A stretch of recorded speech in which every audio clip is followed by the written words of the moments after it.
Heather woke with a sound trapped in her throat and a wet sheet clinging to her back. The ceiling fan clicked once every rotation, a slow metronome that had nothing to measure. She swung her legs over the bed and stood before her knees could argue. The old boards underfoot, cold enough to turn the heat in her body into a lie. She walked the hallway without turning on a light. She knew the steps and where they creaked. She knew the exact tilt of the frame that held Jesse's kindergarten photo. How it sat crooked because Jesse once bumped it with a plastic dinosaur and giggled at the way the glass rattled. She kept it crooked now. It was proof that something in the house could still be touched by her. The door to Jesse's room was open. It was always open. Heather had started leaving it that way the week after everything happened. And then she forgot the reason why. She moved like someone who had done this every morning and every night for half a year. And she had. She crossed the threshold and stood still. The room had a stale smell, dust and old detergent. The curtains were the same light yellow Jessie had chosen because yellow was good for mornings. The quilt lay smooth. The rabbit with the worn ears sat in the corner of the pillow, button eyes fixed on nothing. 2 crayons were under the little desk. A hair tie waited on the dresser like it was expecting a head to return to. Nothing had moved in 6 months. That was the idea. Freeze the room and maybe time would get confused and bring back the child to where she belonged. Heather felt her chest rise and fall. Not because she asked it to. She put a hand on the doorframe to find something solid. No tears came. There had been a lot of those. And then there had been none. She used to think the absence of tears would mean a kind of strength. It didn't.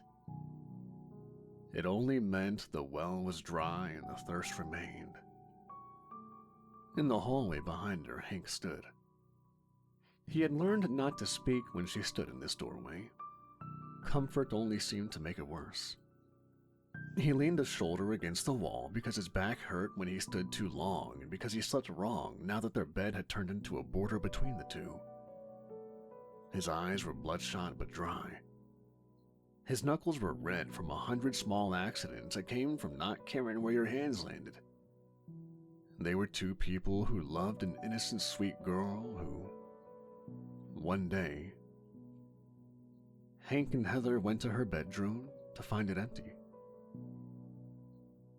Nobody saw anything, no witnesses, no neighbors, no cameras. And the news cycle had moved on. The church had sent casseroles, but eventually they stopped, and Hank and Heather stayed. She stepped to the dresser and touched the hair tie. The rubber was stiff. She pictured Jessie fighting her way through a tangle of hair, huffing, saying it hurt, then insisting she'd do it herself and making a worse knot of it. Heather smiled without humor and without sound. She put the hair tie down. She looked at the window to make sure it was locked. She checked the closet, though she had long since stopped expecting it to hold anything but air and plastic bins. Ritual had become a substitute for meaning. When she turned, Hank was still there. He didn't reach for her. He had learned not to do that either. She passed him in the hallway. He watched her walk past and then looked into the room himself. He didn't step in. It felt wrong to cross that line unless you were prepared to be remade on the other side. Downstairs, the sink was full of plates that carried the ghosts of food. A half-eaten apple browned on the cutting board. The trash needed to go out. The calendar on the wall still had a circle around a date from 6 months ago. Jessie's birthday. Someone should have erased it. Neither of them did. Heather sat at the table and picked at the soft edge of a placemat until it frayed like an old nerve. Hank didn't sit. He stared at the counter as if he could speak. He had once been a man who lifted weights before work and carried heavy things for other people. He had been that kind of strong. He had also prayed before meals and believed that words had a weight of their own. There was a spine to him that came from both kinds of strength. After Jesse vanished, he kept it going for a while. Push-ups in the garage, folding hands in a pew in prayer. Then the garage felt wrong and the church felt like a stage set after the play closed. He wasn't quite sure he believed it all anymore. So he stopped going. His shoulders rounded, and his Bible gathered dust next to the mail. Heather used to tell stories that had no point except that she wanted to tell them. She used to drag Hank to the farmer's market and bargain for tomatoes with a laugh like a bell. She had always been the one to make other people feel like the world was easier than it was. That person was gone. The replacement was quiet and sharp and did not trust daylight. She kept conversations short because long ones had space for hope, and hope had started to feel like a form of cruelty. The house. The house was a machine that had lost power. The rooms were dim because no one raised the blinds. No one opened the curtains. The TV talked to itself in another room most afternoons. Sometimes Hank slept there, sometimes Heather did. They moved around each other like tenants who didn't want to break a lease they couldn't afford. They ate at different times. They washed their clothes in different loads. They went to bed at different hours, and when they were there at the same time, lay back to back with a strip of cloth of cold sheet between them like it belonged to no one. A day came when Heather said, without looking up from a mug of tea she wasn't even drinking, that they should go back to the police. Not ask for hope, just ask for noise. New flyers, a press mention, a reminder that Jesse's name meant something other than a past tense. "What's the point?" Hank said. She stared at him, as if hearing that sentence for the first time in anyone's mouth. "What?" They looked. They did their best. "That was 6 months ago." "They did their best," he repeated. "You gave up," she said. Her voice had 2 notes in it, anger and fear. He turned his face toward her and away again. "Don't." "You gave up on her. On me." "You were supposed to be watching her that night." He said it almost under his breath, as if he could slip it past both of them. The crack of palm on cheek was loud in the small kitchen. Heather's hands shook before and after. The look on her face was not of triumph or shock. It was an animal look, cornered and aware it had bitten. Hank didn't look at her. His jaw tensed. He turned to the wall and hit it once with his fist.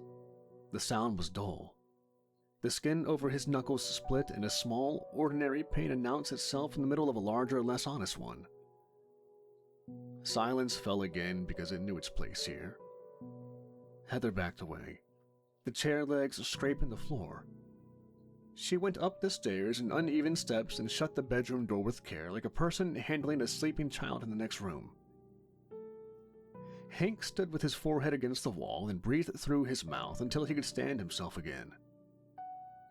There are moments when a life chooses a direction without telling you. Later, when you try to find the hinge, you land on small things. A sentence said with no heat. A slap that didn't need to happen. A man punching a wall instead of falling to the floor. From the outside, it looks like people making choices, but from the inside it feels like being carried. 2 nights passed. Heather didn't sleep. She stared at the ceiling until the edges of the room blurred, then got up and went downstairs because lying down felt like surrender. The TV whispered to no one. The streetlights pushed faint silver through the shades. Hank was asleep on the couch, one arm over his eyes, and he snored, a soft, congested sound that filled the room with evidence of life. Heather sat at the old desk by the window and opened her laptop. The glow hit her face and made her look like a stranger. She started with safe words: grief groups, coping after a missing person. Then she moved because the safe words were a lid, like bottling something up. She typed things she would not say aloud. Talk to the dead, call a spirit, bring back a child. The search results shifted tone. Respectable links fell away. Pop-ups appeared, and she closed them with quick, tight movements of the mouse. She told herself she would stop at the first sign of absurdity, and then moved past 5 of those. She was looking for something that didn't need her to believe in it, only to want it enough. She reached a forum post on a site that looked like no one had paid for it in years. They spoke about a being whose name was written with 3 different ways, and then finally with care as the Dealmaker. The binder of lost threads, the giver of desires. A title that sounded like a job in a sentence. The post didn't describe a face, it described what happened when he listened. People said he could return what had been taken. And people said that if he answered once, he never answered again. People said nothing at all after their first post. Heather wrote the name on a piece of printer paper and looked at it as if it might react. She copied the symbols another user had posted as if drawing them might teach her how they worked. She read what little ritual there was. A circle, a set of candles. The name is spoken not as a cry, but as a plea. There were warnings. There were always warnings. She read them the way a person reads the side effects of a prescription they already took. She printed what she could and saved what she couldn't. The printer whirred in the quiet and made the house feel awake for the first time in weeks. She cleared the rug in the den and sketched a circle with chalk, careful and precise, because precision feels like control when you have nothing left in the world. The candles were the ones from the last storm because they were all she had. She set them around the circle points like numbers on a clock. It was almost 3 in the morning when Hank walked to the doorway, blinking at the light. He saw her on the floor with paper spread like a map around her. The air smelled like old wax. He had the look of a man who had woken into a life he did not choose and was now being asked to assent to it again. Hank looked up and froze. She had made a script in her head for this moment. He would shout, he would call her crazy.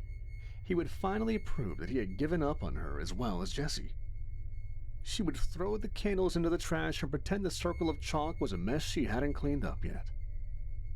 That was how the scene went in her head. Hank stepped closer. He reached down and picked up one of the printed pages. He squinted at the words. His lips moved as he read a line. He swallowed. He looked at her, and the look was not of anger and not pity. It was a recognition of the hole they both stood at the edge of. "Do you think it'll work?" he asked. She didn't answer. There was no answer that didn't risk something. He lowered himself to the floor with a soft grunt and sat next to her, knees bent, the way they used to sit on the floor with Jessie between them, building towers that were always going to fall. He picked up one of the candles that had burned down low and relit it from the stove. He set it back with care, aligning it with the lines she had drawn as if he were measuring with his eye. "If it brings her back, I don't care what it is." He didn't say he believed. He didn't say he didn't. He made an oath that had no God in it, only a goal. Heather's shoulders lowered 1 inch. She pressed a thumb into the chalk and left a smudge on her palm. She imagined it as a mark and then scolded herself for being dramatic. Drama is what you do to make attention. There was no one to perform for here. There was only the hush of a house that had been waiting for something to happen and finally saw people moving inside of it. They didn't touch. They sat with their shoulders almost, but not quite meeting. They both looked at the same empty space and tried to make an agreement with it. Outside, a car passed. The refrigerator clicked on. A dog barked somewhere far down the block. The ordinary continued without shame. "Ready," Heather said. Hank nodded. They stepped into the circle and Heather lit the wicks. The flames stood still. She spoke the name once, level and plain. "The dealmaker." The air tightened. The hairs rose on their arms. She said it again and the temperature dropped. A taste of metal reached the back of her tongue. The third time she spoke it, a sulfur sting crept into the room. The flames leaned inward, then steadied. The man stood at the far edge of the circle. There had been no movement, and there was a figure, tall, thin, composed, in a well-tailored suit, top hat, and a cane. Skin dark and polished like something that had been through heat and kept its shape. Eyes the color of coals before they flare. Teeth aligned and too many by a fraction. He inclined his head. "Yes? You rang?" Heather swallowed. "Yes." The man regarded them. Heather and Hank. You asked. I answered. "Can you bring our daughter back?" Heather said. The dealmaker walked the perimeter without crossing the line. The shadows clung to the corners and kept their distance from him. "Well, you want what was taken. Understand this. Nothing comes from nowhere." "She's our daughter." "That is a claim. Claim and duty make a pair. Will I ask a simpler question? For whom do you seek her return? For her? Or for yourselves?" We're the ones still here." "Yes, the living place their need above all else. I do not blame them, I simply note it." His eyes moved between them. "You want the child. You want the life attached to her. You want the house to stop being a museum. You want rest. Pardon without confession. I can move a thread, but I do not remake the cloth. We don't need the past. We need her. If I return her, another place will bear the loss. Resources are finite everywhere, you know." Heather did not flinch. "Price?" "There will be a choice. Not a riddle, a fact that stands in front of you. You will know it when it arrives. No one will instruct you, and the choice will mark you. It will say what you are." "What kind of choice?" "The kind you once called impossible. You have already begun to doubt that word." His gaze drifted down the hall towards Jesse's room. "Right and wrong are labels. When the act is far, you condemn it. When it is in your hands, you will have to calculate it." "We agree." The dealmaker lifted a brow. You agreed to an unnamed act and its stain. We agree. Bring her back. The dealmaker studied them as one might study a tool before use. Are you sure, my friend? The price will be hard to bear. They nodded. All right. Our negotiations are at an end. You will see what I have done in time. When the time arrives, take the chance. Don't squander it if you are willing to pay. They nodded. Then be heard. He exhaled. The sulfur cut the air. The shadows collapsed in on themselves, and then he was gone. They stood in the circle, breathing hard. The smell lingered. Heather felt wet on her cheek and wiped at it with irritation until she saw it was a tear. Hank flexed his hand. The split skin had paled but stung. Practical movement grounded them. They blew out the candles. Heather cleaned the circle but left a faint ring. Hank stacked the papers and slid them into a drawer. Sleep came here and there. Every sound felt like a signal. Morning returned, coffee cooled, the day sagged. They tried errands and failed. Heather scrubbed the kitchen as if guests were due. Hank took out the trash early. They stayed in the same room longer than usual, not ready to be alone with the silence. On the TV, old clips played. Jessie with frosting on her nose. Jessie wobbling on a scooter. A pan over a park while Hank's laugh shook the frame. Heather set a hand on Hank's without thinking, then pulled away. He turned his palm and met her halfway, and they held on. What if nothing happens? Then we tried the last thing. Days moved. Heather woke from short sleeps with the taste of metal. She checked Jessie's room and stood in the doorway without crossing the threshold. Hank stood in the garage at night and said small sentences into the dark. Bring her back. Take anything else. I'm here. He didn't name a listener. On the fourth morning, Heather found a black smudge on the bedroom wall near the dresser. She said nothing. On the fifth, a candle in the drawer had bent as if warmed. No one had lit it, and on the sixth, the house held still for a breath longer than it should have, and then resumed its normal paces. They noticed, but pretended they didn't. On the 10th day, ordinary life laid out its usual list, and they ignored it.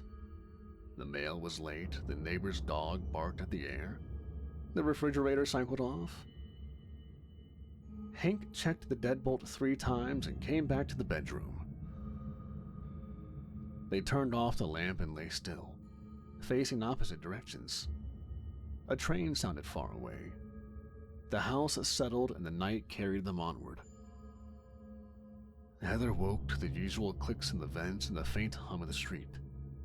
She sat up and turned her head and saw a door in the bedroom wall where there had never been one. Wood, hinges, a dark knob. The paint around it matched the wall as if it had always been there. Hank! He came too fast, stopped short, looked from the door to her. You see it? I do. He touched the knob, locked. He tried again, still locked. He pressed his ear to the panel. Nothing. He stepped back and threw his shoulder into it, and the door stayed. They went through a list. Hinges, pins, pry bar, screwdriver, drill. The screws turned but did not lift. The bit snapped. The wood showed no marks. Heather tried old keys.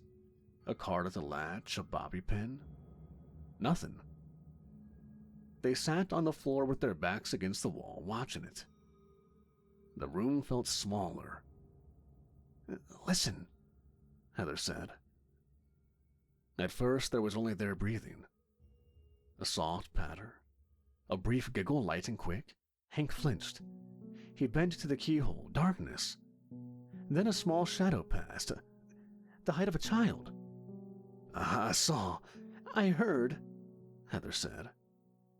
They tried again, because trying was the only defense against helplessness at this moment. Tools, pressure, the steady application of will. The door remained. Afternoon light moved across the floor and up the wall.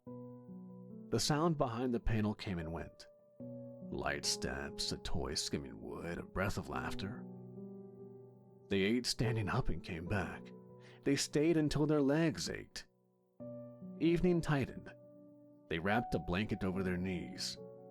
Near 3 a.m, sleep took them both. Heather woke to a faint click. The knob sat slightly turned, as if it had answered a hand. She stood and put her fingers on it. It moved without resistance. The door opened a hand's width. Cold air slid out. She looked at Hank, slumped in the chair, mouth open. She touched his shoulder and stopped. She went to the door and stepped through. She turned to leave it open, but habit took over. Her hand pushed the edge. The door shut behind her with a soft latch. When she reached back, there was only a wall. Beige paint, a framed print of a tree, a texture a little rougher than their house. Panic rose and eased. She made herself breathe. She was in a hallway that matched theirs in scale and layout. The scuff at ankle height was in the same place, but a different color. Drawings lined the wall. A house, a sun, 3 figures holding hands. Marker strokes in bright colors. She kept her hands at her side so she would not smudge anything. A flex in the air behind her, and then Hank stumbled in, catching himself on the opposite wall. She must have woken when she shut the door. "And don't let it close," she said. They moved toward the room that, in their house, was Jesse's. The door was ajar. Heather pushed it open. The room held a child's life. Same size bed, different quilt, books in a slightly different arrangement, the smell of sleep and shampoo. On the dresser sat a photo in a painted frame. A man, a woman, and the girl between them. One big smiling family. The same exact family that Heather and Hank were 6 months ago. Heather lifted a hand toward the frame and stopped before touching the glass. To see a picture of herself and her husband and her daughter in another person's house, but a house that was theirs. It was too much to handle. A small shift under the quilt. The child faced the door as if turning toward them. The long lashes lay against a familiar cheek. A tiny whistle at the end of a breath. Heather and Hank were thinking the same exact thought. They needed this little girl. They needed their Jessie back. What if they come looking for her? They'll learn to live without her, Heather said. Her mouth went dry. If right and wrong were clean, they would turn away. Walk back through a door that might not open again. Accept their loss. But they had accepted their loss for 6 months and found no redemption in it. The world had taken their child in the middle of the night in their own house and left them with forms and casseroles. Nothing about this was clean. Heather stepped to the bed until her knees touched the frame. She studied the child's face for anything that would tell her to stop. She found sleep and warmth. She found the steady rhythm of a body that believed it was safe. Hank moved to the far side of the bed. He slid one arm under the child's shoulders and one under her knee and lifted slow and sure. The girl made a sound that settled against his chest. His arms tightened. He didn't look at Heather. He didn't need to, because he already knew the answer. They walked back into the hall. The wall waited, bland and closed, and the door was there. They went through. They walked back into their world, into their bedroom. Hank turned around, and Heather closed the door. After Heather closed it, the latch clicked. The wood lost its edges. The paneled door faded into the wall. A scream rose from the other side, muffled by space, but it still landed. A man shouted. Feet pounded a hall. Drawers opened and shut, and the girl in Hank's arms stirred and rubbed her nose against his shirt, but she did not wake. Heather pressed her palm to the wall until the paint felt warm and then cool again. The sounds came as a series.